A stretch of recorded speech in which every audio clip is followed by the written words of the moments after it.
করছি ফুলকপির পকোড়া। এই দেখো খুব সুন্দর, মানে ব্যাটারটা করেছি হচ্ছে তোমার নুন, হলুদ, লঙ্কার গুঁড়ো, একটু রসুন কুচি, একটু আদা কুচি, একটু ধনে পাতা আর কর্নফ্লাওয়ার আর রসুন, এই সরি কর্নফ্লাওয়ার আর বেসন সব দিয়ে করেছি।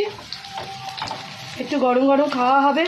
কার কার পছন্দ ফুলকপির পকোড়া কমেন্ট করো তো দেখি, কার কার পছন্দ।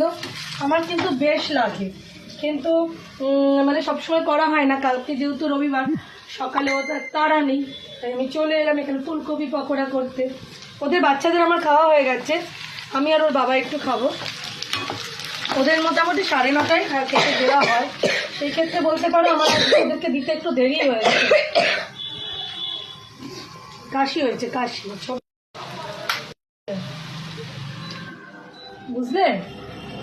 আর হবে না, ওয়েদারটা এত বাজে, কাশির কি দোষ বলো তো? কাশি বেচারা আসবে না তো কি করবে, প্রচুর ওয়েদার খারাপ আজকে তো। মানে মোটামুটি কাল রাত্রি থেকে আমার বাড়িতে ফ্যান চলছে ফুল দমে, ভালো গরম আছে, ঠান্ডা গরমেই হচ্ছে, যার ফলে এই অবস্থা। চলো তো বন্ধুরা, আজকে এখন খাবো এগুলো। তো তোমাদের কার কার ভালো লাগে পকোড়া, চিকেন পকোড়া, আমাকে কমেন্ট করবে। ওকে।